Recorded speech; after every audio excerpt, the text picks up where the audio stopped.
my grandmother came with my mother. What they had, I'll tell you what had happened. They had a baby shower for my mother. And I wasn't supposed to be born for another 2 months. She came in and they surprised her with a shower.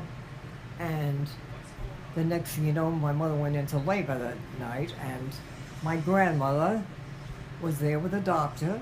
And when they delivered me, I was about 2 pounds. Really? Anyway, the cord was around my neck. So, on the first look, they thought I must be dead. And my grandmother was the one that said, no, that I was alive.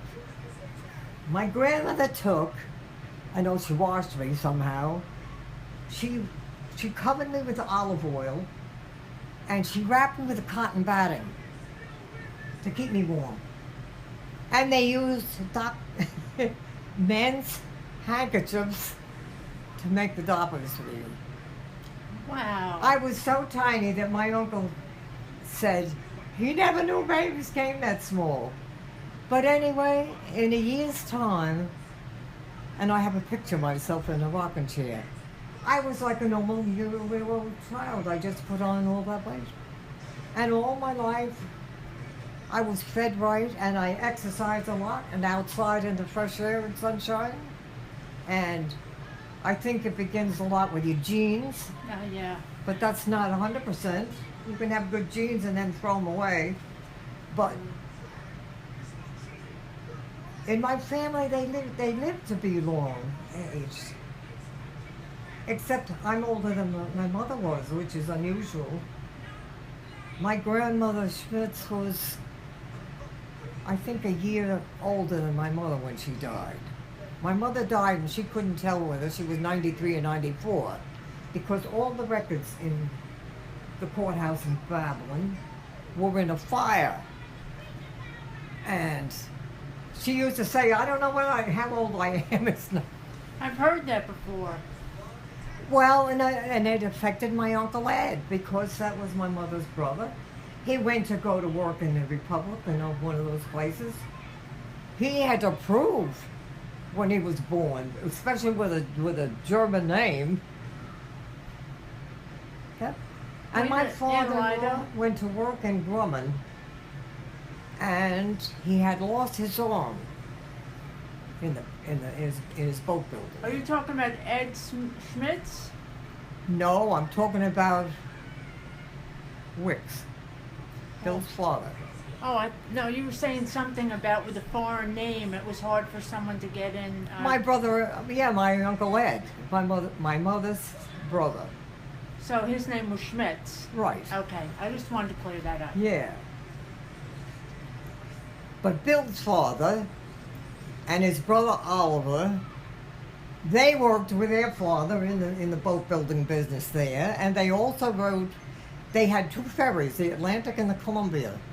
And they went across to the beaches, the outer beach. There was no roads there at that time. And there was a big pavilion over there. It was quite a place. They ran the ferries, or they just rode on them?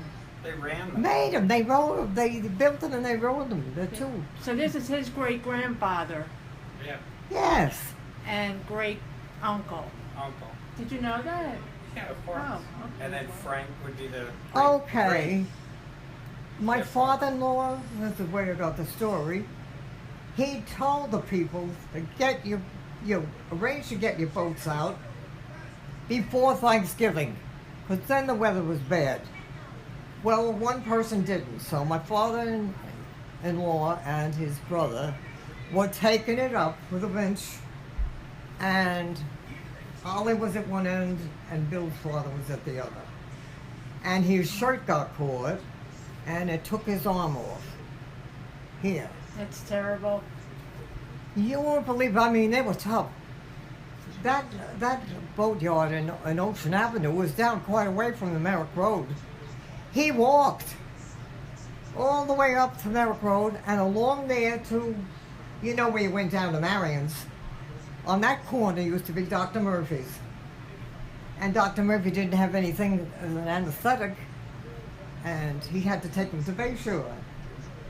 But yeah, he took his arm off there. And my father-in-law Then, I don't know how he ever did it, he learned to do everything in that boatyard, build with his right hand. And he would drive a car, but he would take that arm, his right arm, and hold that wheel somehow, because he used to pick me up to take me to work in the morning, and then he had our car for the day. And Michael, But, you yeah. know that story? And he was Not tough, that far, and he but all went. the other stuff, yeah. He went to work up to Grumman's. And I'm telling you the truth, the fellows in there told him to slow down. That's how, you see, it's a different generation that just, you believe though, if you get paid a dollar's worth, then you should do a dollar's worth of work. But no, that's where we worked in Grumman. Oh, that was pretty. We stopped in, do you know Dave Southard? Dave Southard? I know the The name. boat shop in Babylon Village? Yeah, He lived to be a little bit over 100 years old. that's an old name. So when my dad was working with me, and I don't know what year, early 2000, Dave Southard was about 98. His boatyard was still running, but he just sat on the couch. But we went in there, I knocked on the door, and talked to him, and he knew Will and Ollie, and he Really? as best he could. He said, yeah. He said after their shop closed down or something. He Ollie said died. for a short time they worked with him, and he was saying he probably has them confused, but he was saying the one was like always making jokes and like a comedian. He was trying to always be funny, and Bill's father had a sense of humor. so then that's who it was. Yep. He was. And he yeah. was a big man, and Billy was built like his grandfather Wicks. Oh, Bill's really? father. But it was so. He was like 6'4" or 5", and yeah. To meet somebody who was, because he had lived to be 100, that was like, I guess he was a little bit younger, I Right. imagine, but he knew that. He was Bill connected. and, This guy was out of it. He was bad. Well, Bill and Ollie, as I'll say, that's Billy's father and his uncle Ollie, Oliver. They were so close. They worked every day together, and Sunday they visited. And they were inseparable as brothers. And Ollie went home one day for his lunch, and got up from his lunch and went and got on the couch a few minutes, and he ended up in Amityville Hospital. And my Aunt Dorothy at that time was like, what was it called? One of the women that helped in there, like the girls in the candy stripes, but she wasn't a candy striper. She was a woman, and she was in there when he went in, but of course he died. And then my father-in-law, he just sat and did nothing. Aw. Yeah. They had a brother Cliff, right? Oh, Cliff had a mind like a computer, I'll tell you the truth. Was there a sister? Flippin', yeah. No. Sarah or Hannah? Was there a sister too? Yes, there was a sister, Gladys. Gladys, of course. And a few years ago, I heard from Gladys's son. She had remarried, and she had this one son. I think they lived in Bayshore, because I had been there visiting once or twice. Anyway, he wrote to me, and then on the telephone. I got a phone call one night, and he started to talk to me and telling me about, he's sending me these papers that he had about the Wickses and pictures and everything. And I promised him that when I got to your father's the next time to visit, I'd get somebody to take me over in the middle of the island, wherever he was, and visit, but of course I never did. And he died, but he and his sister came to your grandfather's funeral. Really? Yeah. I looked up and I was surprised to see them. Yeah, it was like day and night with my father-in-law.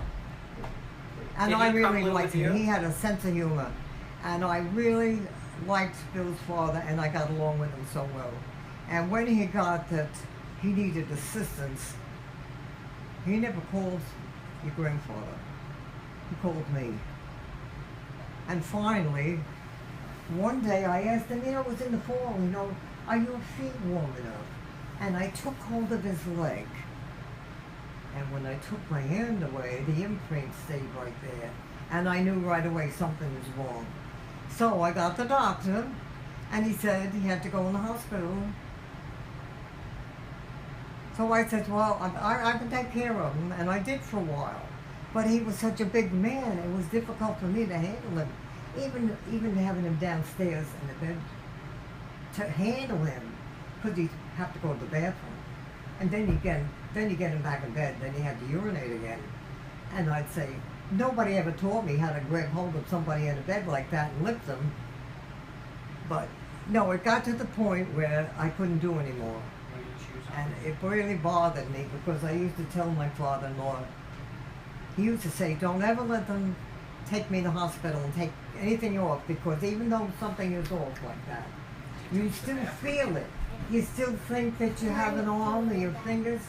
They're not there, but don't ever let him do it. And I assured him that I wouldn't do that, and that as far as I was concerned, I would take care of him and make sure that nothing happened to him. Well, then I had to let him go to the hospital. The doctor never told the hospital that he was coming in. So when I get up there, they say, we didn't even know who this man was.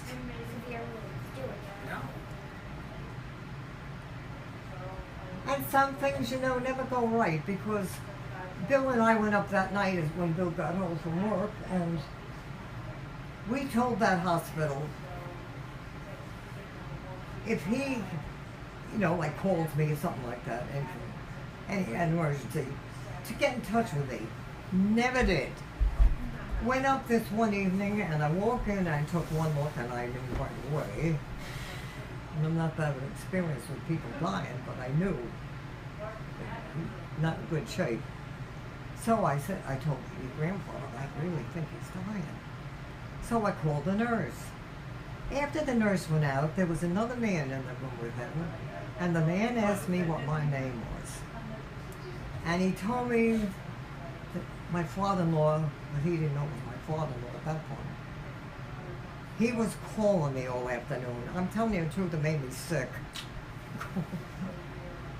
Because there was no way I could have any control of it. They didn't do what they were told to do. And then they weren't, if you want to hear something, it was a Kopek hospital there.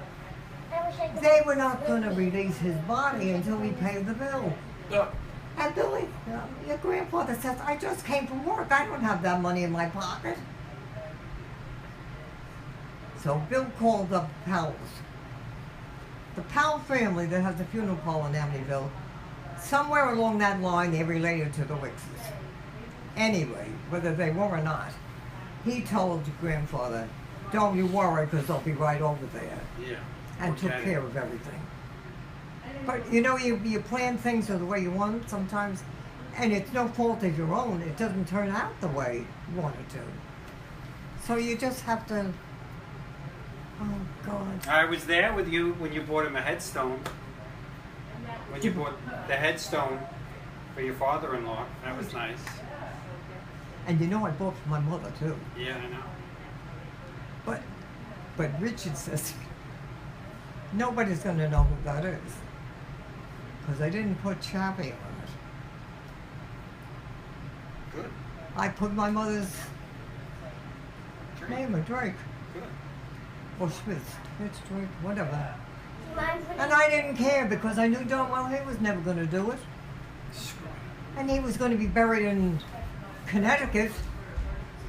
Or that's the way it was, Michael, on the will. He was either to be buried in Connecticut in a family plot there, or cremated and have the ashes scattered on Hobby Hill. I don't know what his nephew did. I liked his nephew. I knew those poor children, and yeah, they were really nice. Yeah.